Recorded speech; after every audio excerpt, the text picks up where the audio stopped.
lamɛnbaaw an ka foli bɛ ka lase aw bɛɛ lajɛlen ma minnu bɛ ka an lamɛn jamanaw olu kɔnɔna na walima diɲɛ fan wɛrɛw olu fɛ aw bɛɛ folen don ka walima dɔn aw ni sɛnɛ an ka baro kɛnɛ kan baro kɛnɛ min ni a bɛ sigi ka kunnafoni lase aw ma minnu bɛ tali kɛ Modibo Keyita ala ma hinɛna na k'a ka yafa an ma ani a taamaɲɔgɔn ɲumanw olu jɛra ka baara minnu kɛ Mali ye farafinna ye adamadenya yɛrɛ ye tuma ni tuma an bɛ an sigi ka an da don o kumaw la k'o ɲɛfɔ aw ɲɛna baro in bɛ lase aw ma baara bokum ale fɛ hakilina ɲumanw ani senkɔrɔma tintini a bɛ bɔ ale de yɔrɔ baara bokum pièce détachée feerela don Bamako kumakanw ka o dala minɛ simin kan na o ye Abubakar Kamara de an bɛna kumakan minnu dala minɛ bi o bɛ tali kɛ Modibo Keyita an ka jamana kantigi fɔlɔ ani a taamaɲɔgɔnw olu ye duguta min kɛ ka taa an sigi ɲɔgɔn jamana an baden jamana kan ni o ye Laginɛ ye ka bɛn ni san 1962 o kungo dibi kalo n'o ye san kalo 4nan tile 20 don ye an bɛna o kumakanw o dɔw de dala minɛ laseli minnu kɛra Laginɛ a dugu min bɛ yen n'a bɛ wele ko Kankan ni o ye u ka jamana a kafobolo fɔlɔ ye fɛn minnu kɛra kɛnɛ kan ye ka dɔ dala minɛ o la. Monsieur le Président, à l'issue des entretiens que vous venez d'effectuer à Kankan avec les responsables du bureau politique national du Parti démocratique de Guinée, ɲɔgɔnyew olu senfɛ ɲɔgɔnye minnu ni o nana kana tɛmɛ ani bɛrɛbɛrɛli kuruga min bɛ bɛɛ y'a ko fɔ Laginɛkaw olu fɛ yen ni o ɲɛmɔgɔw ni ɲɔgɔn cɛ.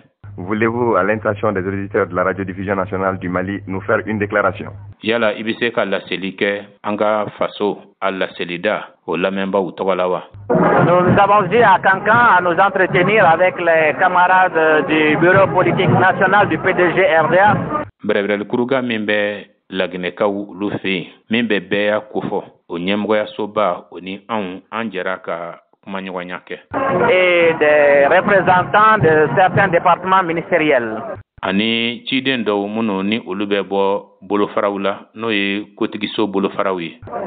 Nous avons eu des échanges très fructueux sur l'ensemble des problèmes guinéens et maliens. An ye hakilina falen ɲumanw de kɛ ka tali kɛ gɛlɛyaw la gɛlɛya minnu ni o bɛ Mali jamana ani Laginɛ jamana ko fɔ. Les explications ont été franches, très cordiales. ɲɛfɔli ninnu a kɛra tiɲɛ de kan a kɛra badenya fana kɔnɔna na.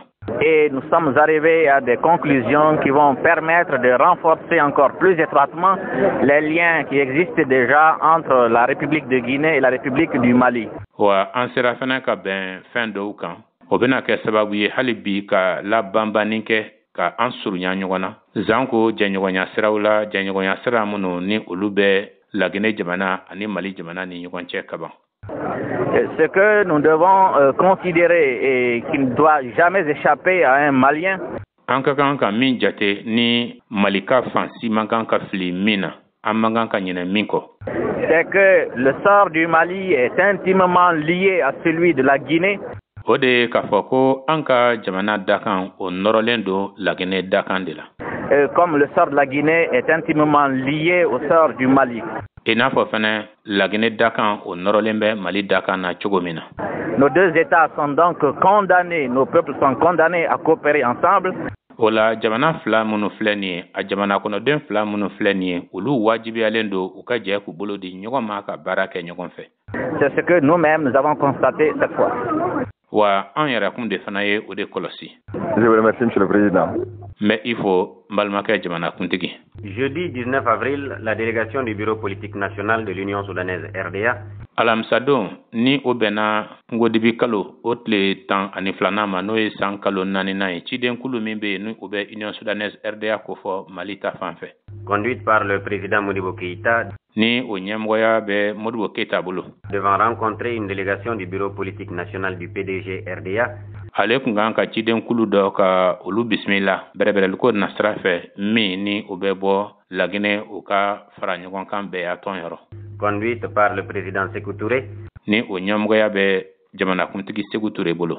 A quitté Bamako à 16h à bord d'un Ilyushin 14 spécial de la compagnie nationale Air Mali à destination de Kankan. O nana bɔ Bamako yan panguru min ni o ye Ilyushin 14 o ye pangurun kɛrɛnkɛrɛnnen ye min bɛ Mali pangurun boli cakɛda ko fɔ n'o bɛ wele ko Air Mali. O pangurun ye a kunda Kankan kan. Le secrétaire politique de l'Union soudanaise RDA, le camarade Idrissa Diarra, palatigi min bɛ an ka Union soudanaise RDA kunna ni o ye an taamaɲɔgɔn Idrissa Diarra ye, a quitté le même jour la capitale mais par la route. O don kelen yɛrɛ la ale bɔra Mali faaba kɔnɔna na nka a taara duguma sira fɛ. En compagnie de Madame Hawa Keita, députée, membre du bureau politique national, et de Tchekoura Konaté, commissaire politique. Ani an balimamuso Awa Keita kun bɛ ɲɔgɔn fɛ. Ni ale ye wasaden ye, ale ye parti ɲɛmɔgɔyaso mɔgɔ ye. Tchekoura Konaté fana kun bɛ a la, ale ye ɲɛmɔgɔ ye min ka baara bi ɲɛsin bɛrɛbɛrɛlikow ma tɔn kɔnɔ. L'arrivée de la délégation présidentielle à Kankan jamanakuntigi ni a nɔfɛmɔgɔw olu seli Kankan a donné lieu à de grandioses manifestations populaires de la part des militantes et des militants du Parti démocratique de Guinée.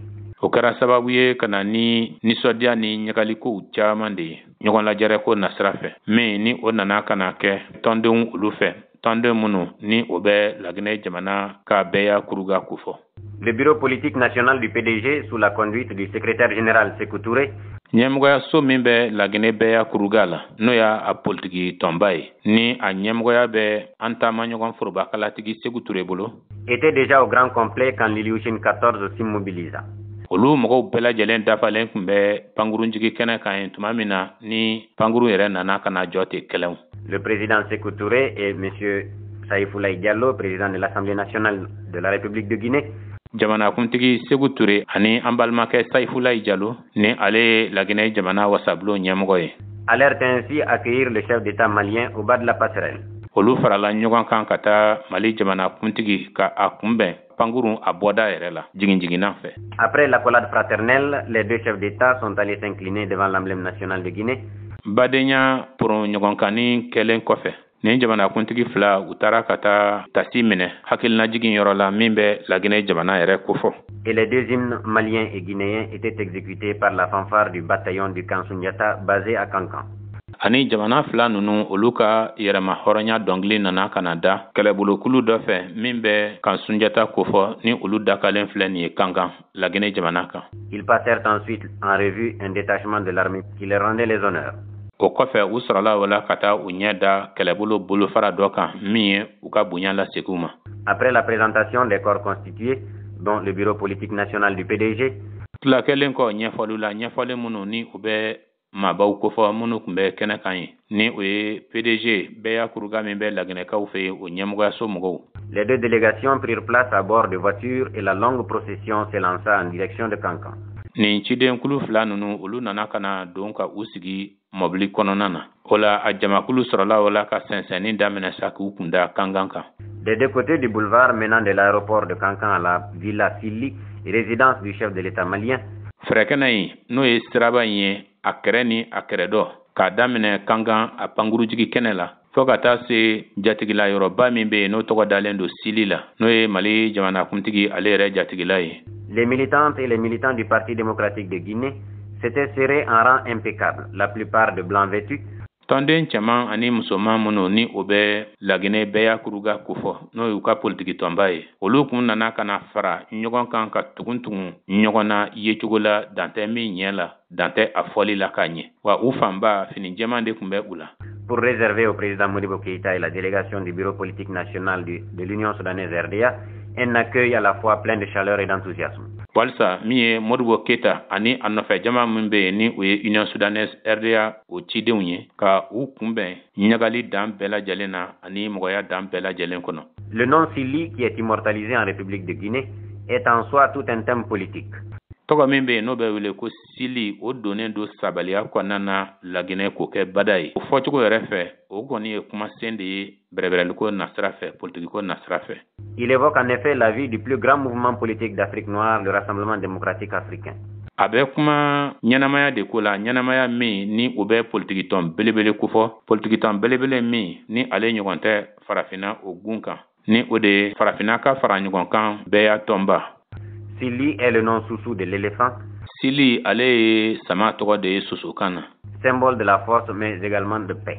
Ale ye fanga o tamasiyɛn ye wa hɛrɛ fana tamasiyɛn don. De cette marée humaine fusée, vive le Mali, vive la Guinée et vive les présidents Modibo Keïta et Sékou Touré. Ni adamaden kulu min ni dan kun tɛ a caya la sɔngɔkanw ani kunkan minnu kun bɛ ka bɔ o jamakuluba kɔnɔna na o de tun ye ko Mali ka ɲɛnamaya ko Laginɛ ka ɲɛnamaya ko jamana kuntigiw Modibo Keita ani Sékou Touré ko u ka ɲɛnamaya. Le traditionnel balafon du Manding, agrémenté de crépitement de tam-tam et de la clochette métallique des griots. Manden o ladala balaba o fɔra kɛnɛ kan ye jembekanw ye o tɔ sankɔrɔta ani jeliw ka kariɲan ni o ye nɛgɛ ye min bɛ siɲɛ min bɛ gosi ɲɔgɔn na o fana mankan tun bɛ kɛnɛ kan ye kosɛbɛ. Ainsi que les salves de fusils ont créé sur ce grand boulevard une atmosphère de fête véritablement africaine. Fo kana a se mugucikanw olu ma mugucikan kɔtɛgɛbali ma o kɛra sababu ye ni fɛrɛkɛnɛba in kan k'a jira k'a fɔ ko nin kɔni ye gintan de ye gintan min ni o ye farafina gintan lakika a kɛcogo ɲuman ye. La place de l'indépendance, largement pavoisée aux couleurs nationales des deux républiques. Jamana ka yɛrɛma hɔrɔnya fɛrɛkɛnɛ jamana fila ninnu ka bandiri kun bɛ o fan bɛɛ lajɛlen na u bɛ ka lamaga u bɛ ka fiyeku.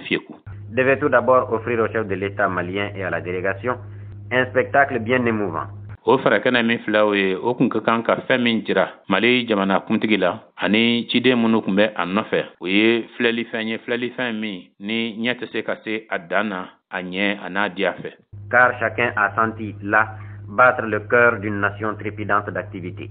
Ka d'a kan nin yɔrɔ in na bɛɛ kelen kelen ye jamana dusukun lamagatɔ ye jamana min ni a ɲɛsinnen don baaraw o de ma.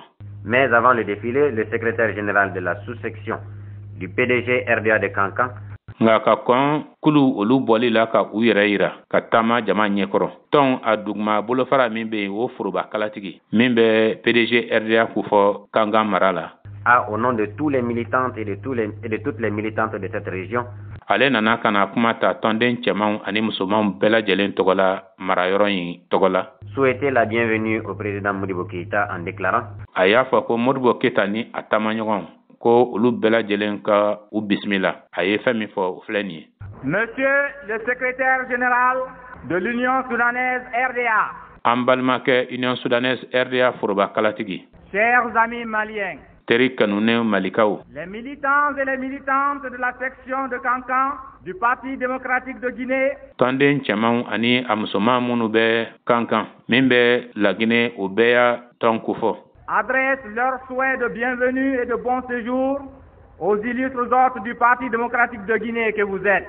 Olu b'a fɔ ko i danse ko i bisimila ani bɛna wagati min kɛ a ka kɛ wagati ɲuman ye an fɛ yan ka o lase e ma e min ye Laginɛ bɛɛ y'a kuruga o ka dunanba ye bi.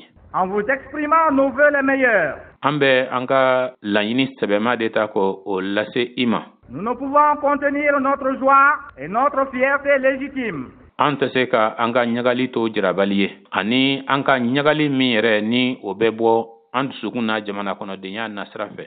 Pour le choix de la ville de Kankan comme lieu de rencontre. Ka sababu kɛ aw kɛli ye ka Kankan dugu ɲɛnatɔmɔ ko lajɛ ka sigi ye. Entre les directions nationales des deux partis frères, l'Union soudanaise RDA et le Parti démocratique de Guinée RDA.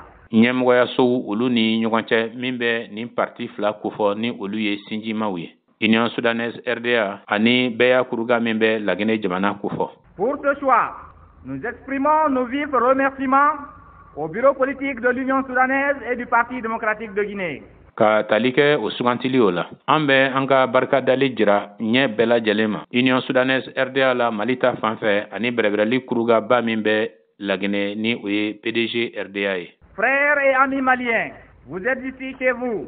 Au milieu des vôtres. Balimakɛw ani teri malikaw aw bɛ aw ka so yan aw bɛ aw ka mɔgɔw cɛman yan. Qui vous accueille avec une allégresse sans réserve. Olu bɛ aw bisimila ni ɲagaliba ye tɔ tɛ ɲagali min na. Les militants et les militantes de la section de Kankan du Parti démocratique de Guinée. Tɔnden cɛmanw ani musomanw Kankan o dugumatɔn bolofara kɔnɔna na min bɛ bɛɛ y'a kuruga kofɔ Laginɛkaw fɛ yen. Sont absolument conscients de l'importance historique que revêt cette rencontre. Olu b'a dɔn b'a kalama fɛnɛ nafa min bɛ nin lajɛ in na dɔfɔ kɔnɔ. Et formule les vœux les plus ardents pour son plein et total succès. Wa o bɛ duwawu de kɛ duwawu min ni dan tɛ a la walasa a ka se ka sabati ka a dafa. Nous sommes sûrs du reste que cette réunion se soldera par le succès dans tous les domaines. O bɛɛ kɔfɛ an dalen bɛ a la ko nin lajɛ in a bɛna kuncɛ ni wasa ye bolofaraw bɛɛ lajɛlen na. Et que le nom de Kankan ani fana ko Kankan tɔgɔ dont l'appel évoque en nous un glorieux souvenir de lutte anticolonialiste, ni o bɛ an hakili jigi wagati nɔrɔmaw de la wagati nɔrɔma minnu ni o bɛ tali kɛ jɔnya kɛlɛli wagatiw la entrera dans l'histoire par référence à la rencontre Modibo Keïta Sékou Touré. O bɛna don dɔfɔ kɔnɔna na ka sinsin kɛ ɲɔgɔn ye kan min tɛmɛna Sékou Touré ani Modibo Keïta ni ɲɔgɔn cɛ. Rencontre comparable à celle déjà célèbre de Yalta, Potsdam, Téhéran et Anfa. O lajɛ min ni o bɛ taa k'o sanga Yalta lajɛ la min ni o nana kana kɛ lajɛ ye min ni a yankan bonyana kana se Potsdam ta ma Téhéran ta ani Anfa ta.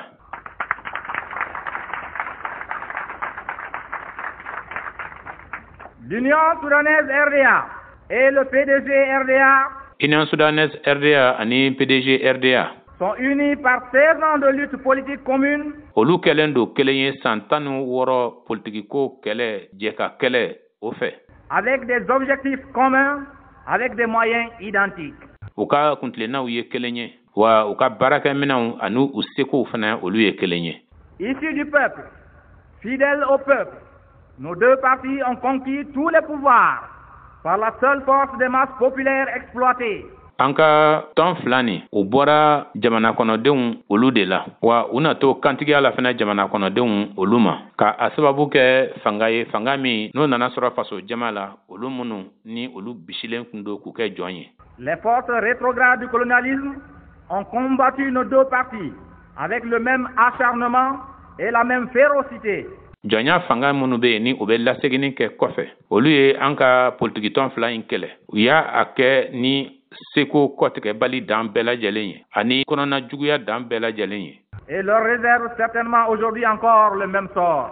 Wa bi maa bɛ se k'a fɔ ko o tagabolo kelen fana maralen don nin tɔn fila kama.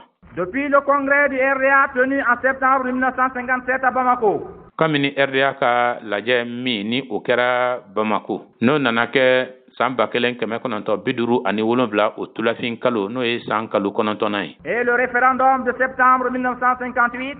Ani kandili min n'o ye référendum ye ni o nana kɛ san 1958 o tulafin kalo la ni o ye san kalo 9nan ye. L'atmosphère s'est décantée et aujourd'hui avec l'apparition du néocolonialisme. Fiɲɛ cicogo o yɛlɛmana ani bi jɔnya tagabolo kura min ni o bɔlen do fan bɛɛ fɛ n'o dalen bɛ kɛnɛ kan.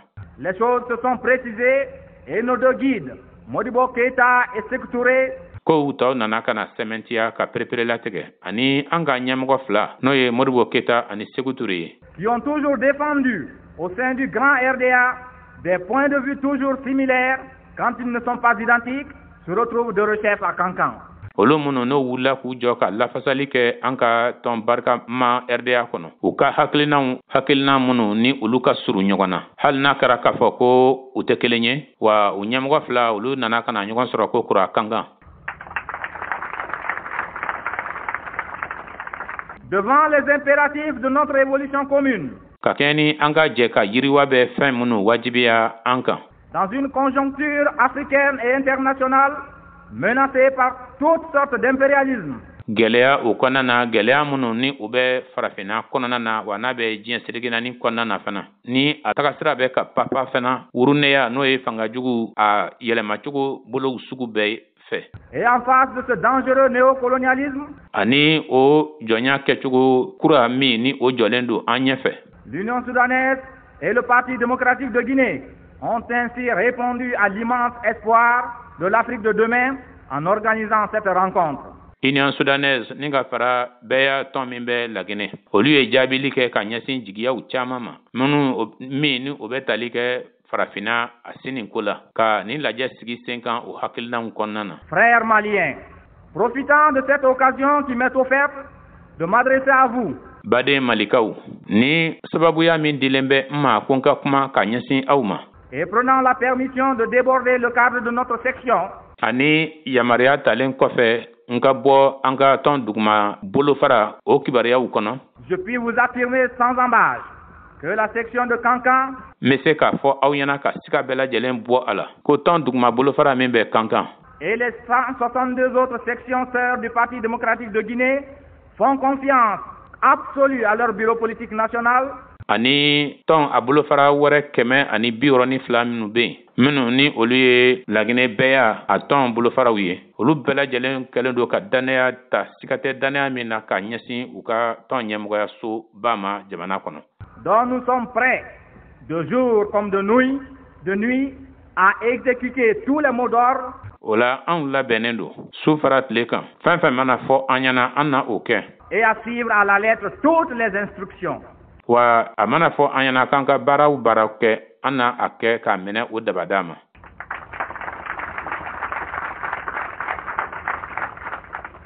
Vive l'Union soudanaise RDA. Union soudanaise RDA ka ɲanamaya. Vive le Parti démocratique de Guinée RDA. Laginɛ bɛɛ kuruga n'o ye parti o ka ɲanamaya. Vive l'Afrique nouvellement indépendante, unie et prospère. Farafina min kɛlen kura don k'a yɛrɛ ta o ka ɲanamaya o farafina min ni o faralen don ɲɔgɔn kan ni a yiriwalen don.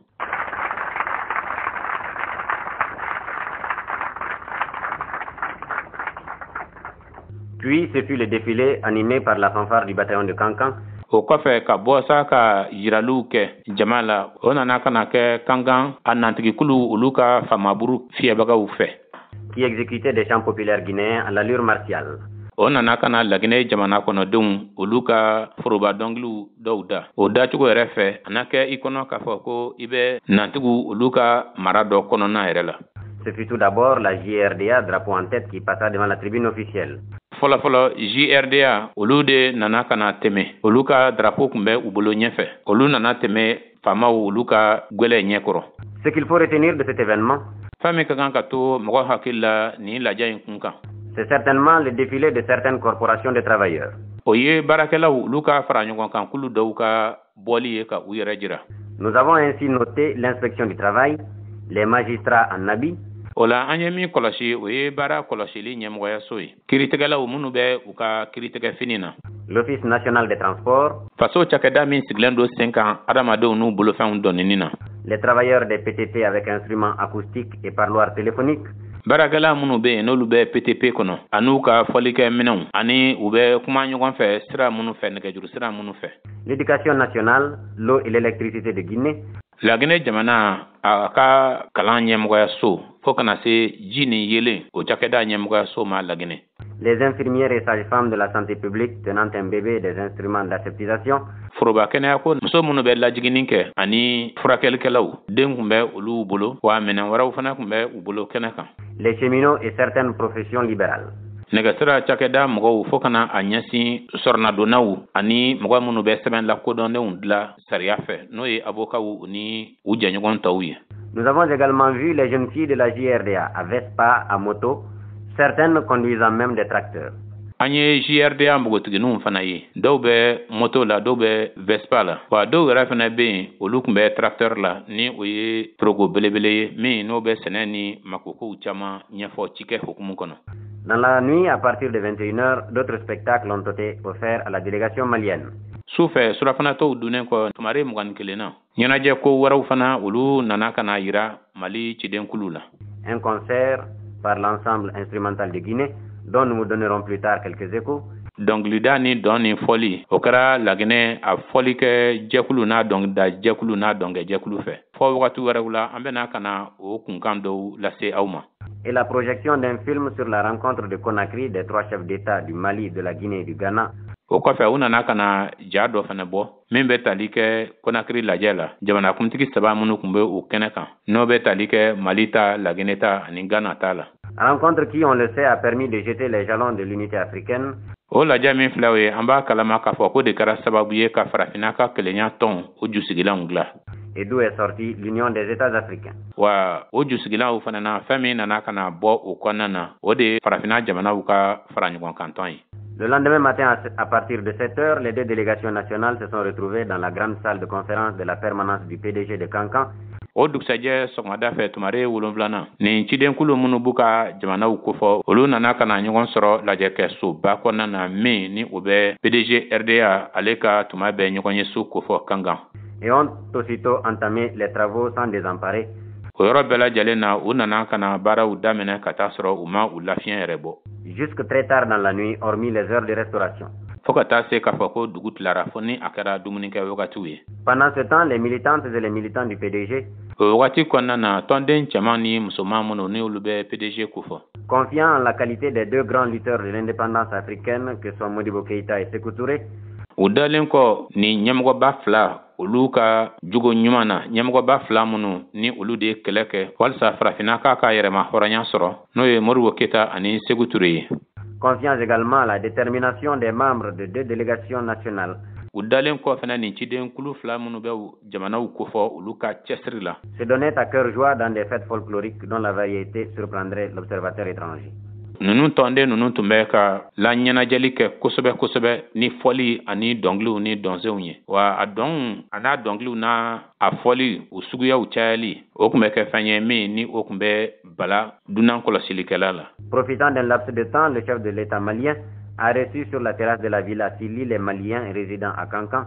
Wagati kungurunin kɔnɔna na Mali jamanakuntigi ale ye bisimilali kɛ a jabala o du kɛnɛ na. A ye mɔgɔ minnu bisimila ye o ye malikaw ye minnu sigilen don Kankan.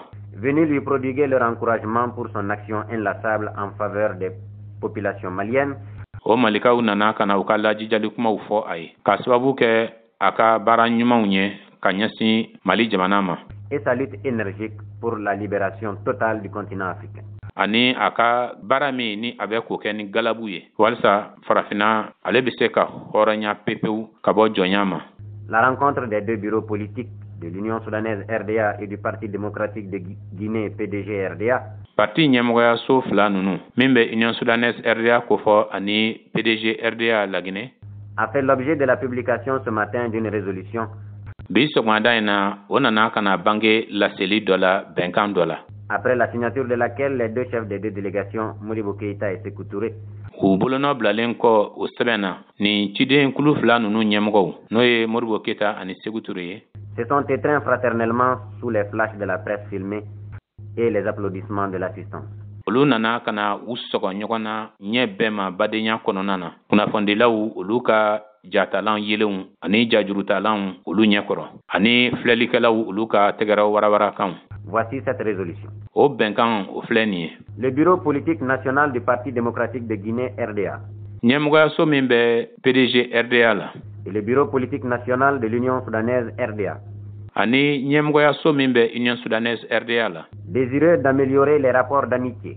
Olu ye a kanu k'a fɔ ko teriya sira min bɛ u ni ɲɔgɔn cɛ u na o kolo giriya u na dɔ fara o kan. De solidarité et de fraternité entre les peuples guinéens et maliens. O sira minnu ni o bɛ ɲɔgɔn dɛmɛ ani badenya kofɔ Laginɛ jamana kɔnɔdenw ani Mali jamana kɔnɔdenw ni ɲɔgɔn cɛ. Se sont réunis à Kankan les 19 et 20 avril 1962. Olu nana kana fara ɲɔgɔn kan Kankan san 1962 o kungodibi kalo ni o ye san kalo 4nan a tile 19nan a n'a tile 20nan don ye. Les deux délégations, o cidenkulu fila, considérant leur volonté commune de contribuer positivement à la consolidation des fondements de l'organisation des pays de la charte de Casablanca, ka kɛɲɛ ni u ka ŋaniya ye ŋaniya minnu ye kelen ye ni o de ye ka dɔ fara hali bi ka labanbanni kɛ hali bi ka ɲɛsin jusigilanw ma jusigilan minnu ni o bɛ jamanaw kofɔ jamana minnu ni olu bɛ Casablanca bɛnkan kɔnɔna na. Considérant le rôle que doit jouer l'ensemble Ghana, Guinée, Mali dans la réalisation de l'indépendance et de l'unité africaine. Ka kɛɲɛ ni jɔyɔrɔ ye jɔyɔrɔ min ni o ka kan ka fa kulu fɛ kulu min ni o bɛ Ghana, Guinée, Mali ka o kofɔ walisa farafinna a ka yɛrɛma hɔrɔnya ni a ka kelenya bɛ se ka sabati cogo min na o bɛ se ka waleya cogo min na. Considérant les liens géographiques, historiques et idéologiques qui les unissent. Ka kɛɲɛ ni jɛɲɔgɔnya siraw ye minnu bɛ tali kɛ jamana ninnu olu sigicogo la dugukolo kan n'o bɛ tali kɛ dɔfɔ ani kuntilennako la ni o bɛ jamana ninnu kɛ kelen ye. Considérant en particulier l'action dynamique menée par le PDG RDA et l'Union soudanaise RDA. Ka kɛɲɛ ni jɔnjɔnna kɛwale ye kɛwale min n'o nana kana kɛ Union soudanaise RDA ani PDG RDA fɛ. Dans le processus d'émancipation rapide des peuples africains. Baaraw olu kɔnɔna na baara minnu ni olu bɛ tali kɛ farafindenw olu kɛli la ka u yɛrɛ sɔrɔ u kɛli la u yɛrɛ ta ye. Considérant qu'aucune équivoque ne doit subsister entre les partis frères et leurs militants. K'a ye k'a fɔ ko bɛnbaliya fan si man kan ka kɛ parti fila badenya parti fila ninnu ani u tɔndenw olu ni ɲɔgɔn cɛ. Après avoir échangé leurs points de vue sur les relations politiques, économiques et culturelles des deux pays. utlalen ko ka hakilna falen faleni na minu be talike politiki siraula ani soro siraw fo kana se lonin ko ma jamana fla nunu ni ɲɔgɔn. Les deux délégations décident ciden kulu fla nunu olu ye a latigɛ de tout mettre en œuvre pour déjouer toute manœuvre de division et dénoncer toute menée subversive. Ka fɛrɛ bɛɛ sigi sen kan fɛn fɛn bɛ kɛ sababu ye ka na ni farali ye ka o tagabolo jugu nunu bɛɛ bolo kan ko olu la sila sa wa fɛn fɛn de bɛ ni o bɛ kɛ sababu ye ka jamana walima ka fanga bondaw firi fana ka kofɔli kɛ ka ɲɛsin olu ma olu kɔ yira. Affirment leur détermination de renforcer les liens de fructueuse coopération entre les États de la Guinée et du Mali. O bɛ u ka cɛsiri fana jira ka dɔ fara hali bi u ka dafa ɲɔgɔnya nafamaw kan Mali jamana ani Laginɛ jamana ni ɲɔgɔn cɛ. À cet effet, les bureaux politiques nationaux du PDG RDA et de l'Union soudanaise RDA décident. Ka da o de kan ɲɛmɔgɔyaso min bɛ Union soudanaise RDA la ani ɲɛmɔgɔyaso min bɛ PDG RDA la olu kɛlen do ka min latigɛ o filɛ nin ye. Petit A, sur le plan politique et diplomatique. Fɔlɔ politiki ko ani jamanaw ni ɲɔgɔn cɛ sira fɛ. De s'informer périodiquement et de se concerter sur tous les problèmes africains et internationaux. Ka ɲɔgɔn kunnafoni tuma ni tuma ka ɲɔgɔn kuma ɲɔgɔnya ka a ɲɛsin gɛlɛyaw ma gɛlɛya fɛn fɛn de bɛ yen n'o bɛ tali kɛ farafinna kunkankow la walima diɲɛ seleke naani kunkankow la. Ils engagent instamment les organisations syndicales des femmes et des jeunes à coordonner et à harmoniser leurs actions dans tous les domaines dans l'esprit de l'Union des États africains. Wa o bɛ wele bila fana ka lase lafasalikulu bɛɛ lajɛlen ma cɛw ta ani musow ta u ka latoni kɛ ka bɛrɛbɛnni kɛ ka ɲɛsin u ka kɛwalew ma bolofaraw bɛɛ lajɛlen na k'a kɛ hakilinan kɔnɔna na hakilinan minnu ni o bɛ tali kɛ farafin jamana mɔgɔw olu ka hakilinanw la. En particulier, jɔn joona il recommande fermement aux organisations syndicales o bɛ min ɲini ɲɛ bɛɛ lajɛlen ma ka ɲɛsin lafasalitɔnkulu mɔgɔw ma a ka kɛ a si la d'assurer la formation de leur cadre supérieur à l'université ouvrière de Conakry. Ko u ka ɲɛmɔgɔba minnu bɛ yen ka olu kalan ka olu la kɔkɔ k'o kɛ sanayɛlɛ kalanso la sanayɛlɛ kalanso min ni o bɛ tɔndenya la kɔkɔ Conakrykaw olu fɛ yen. Ils invitent notamment leurs organisations de jeunesse o bɛ wele lase jɔn joona sifinw olu ka tɔnw ma à promouvoir une panafricaine de la jeunesse indépendante de toute organisation internationale. U ka tagabolo sigi sen kan ka layiriwali sira sigi sen kan min bɛ farafinna denmisɛnw bɛɛ lajɛlen kofɔ ni o kanabilalen do ka bɔ diɲɛ seleke naani ka tɔn tɔw bɛɛ lajɛlen ma. Petit B, sur le plan économique. A filanan sɔrɔko nasira fɛ. Les deux partis politiques ont arrêté un ensemble de dispositions pratiques. Ni politikitɔn fila olu jɛra ka tagabolo jɔnjɔn de latigɛ u ni ɲɔgɔn cɛ. Pour favoriser et accroître les échanges commerciaux entre les deux États. Walsa falen-faleni jagoko nasira fɛ ka o la yiriwa ka dɔ fara o kundama kan ni jamana fila nunu ni ɲɔgɔn cɛ. Conformément à leur volonté d'assurer la priorité aux échanges interafricains. Ka kɛɲɛ ni u ka ŋaniya ye ŋaniya min ni o bɛ ta fɔlɔ ka o ɲɛsin falen-faleni ma farafin jamanaw olu yɛrɛ damaw ni ɲɔgɔn cɛ fɔlɔ. Ils décident d'user de tous leurs moyens pour assurer la liaison ferroviaire Kouroussa-Bamako. U ye a latigɛ ko ka u seko damayira bɛɛ lajɛlen kɛ k'u seko damayira bɛɛ da kɛnɛ kan walasa Kouroussa ni Bamako olu bɛ se ka sɔgɔ ɲɔgɔn na cogo min na ni nɛgɛsira ye. Petit C, sur le plan culturel. A sabanan lɔnniko nasira fɛ. Les deux délégations ont approuvé les accords intervenus le 10 avril 1962. Cidenkulu fila nunu olu nana kana diɲɛ ni bɛnkan ye bɛnkan min n'o nana kana tɛgɛnɔ bila ka bɛn ni san 1962 kungodibi kalo n'o ye san kalo 4 na tile 10 don ye. Entre les ministres responsables de l'éducation et relatifs à la coordination des divers ordres d'enseignement. Ministre olu ni ɲɔgɔn cɛ zanko min ka baara bi ɲɛsin kalanko ma wa ni o bɛ tali kɛ fɛnɛ kalanko bolofara tɔw bɛɛ lajɛlen na. Et à la création des écoles communes d'enseignement supérieur. Ani fana ko ka kalansow k'o sigi sen kan jamana fila nu ni ɲɔgɔn cɛ kalansow minnu ni o bɛ tali kɛ sanayɛlɛ kalanko la. Les deux délégations se félicitent de l'atmosphère empreinte de franchise et de cordialité qui a dominé le déroulement des travaux. Nin cidenkulu fila u b'u ka nisɔndiya jira k'a sababu kɛ lajɛw tɛmɛna sinjiya ani bɛn kɔnɔ cogo min na ni o de kɛra sababu ye baara in yɛrɛ bɛɛ ka kuncɛ o kɔnɔ. Le bureau politique national du Parti démocratique de Guinée RDA et le bureau politique de l'Union soudanaise RDA. Ɲɛmɔgɔyaso min bɛ PDG RDA la ani ɲɛmɔgɔyaso min bɛ Union Soudanaise RDA la engage tous leurs militants à se mobiliser u bɛ welekan lase u ka tɔndenw bɛɛ lajɛlen ma k'u ka wuli ka jɔ k'u cɛsiri pour raffermir chaque jour davantage les liens d'amitié et de fraternité qui unissent le peuple guinéen et le peuple malien. walsa don o don teriya sira min bɛ jamana fila ninnu ni ɲɔgɔn cɛ k'o tɔ la sinsin ani badenya sira min fana bɛ yen k'o tɔ la sinsin ni o de bɛ Mali jamana kɔnɔdenw ani Laginɛ jamana kɔnɔdenw fara ɲɔgɔn kan k'o kɛ kelen ye k'o siraw la banban. Dans leur lutte implacable contre l'impérialisme et le néocolonialisme, u ka kɛlɛ dabila bali kɛlɛ barikama kɔnɔna na ni o bɛ taa k'o lase wurunɛya o kɛlɛli ma n'o ye fanga jugu ye jɔnya tagabolo kura min bɛ sen na. Pour la réhabilitation totale de l'homme africain et le triomphe de la révolution africaine. walsa farafinden a bɛ se ka lakuraya a bɛ lasegin a danbe kɔnɔna na cogo min na ani fana min b'a to farafina wurukili o bɛ se ka sira sɔrɔ cogo min na. Fête à Kankan le 20 avril 1962. a kɛra Kankan ka bɛn ni san 1962 kungo kalo san kalo 4nan tile 20 don ye. Pour le bureau politique national du Parti démocratique de Guinée, le secrétaire général Sékou Touré. ɲɛmɔgɔyaso min bɛ Laginɛ bɛya kuruga tɔgɔ la forobakalatigi Sékou Touré u bolonɔ bɛ sɛbɛn na. Pour le bureau politique national de l'Union soudanaise RDA, le secrétaire général Modibo Keïta. ɲɛmɔgɔyaso min bɛ Union Soudanaise RDA tɔgɔ la forobakalatigi Modibo Keïta u bolonɔ bɛ sɛbɛn kɔnɔna na. lamɛnbaaw nin de kɛra an ye kunnafoni minnu sɔrɔ Modibo Keïta ni a taamaɲɔgɔnw na u ye taama min kɛ ka taa an baden dugu an sinji dugu an sigiɲɔgɔn ɲuman dugu Laginɛ o kɔnɔna na ka bɛn ni san 1962 o kungodibi kalo tile 20nan don laseli minnu ni olu nana ka na kɛ o kumabaw tun ye nin ka baro in lase aw ma ka senkɔrɔma tintinin kɛ baara bokum pièce détachée feerela don Bamako ka kumakanw dalaminɛ Abubakar Kamara numéro 1 aw ni ce aw ka kulumajɔ la aw kan bɛn ni ɲɔgɔnna kɛnɛ wɛrɛ kɛnɛ kan.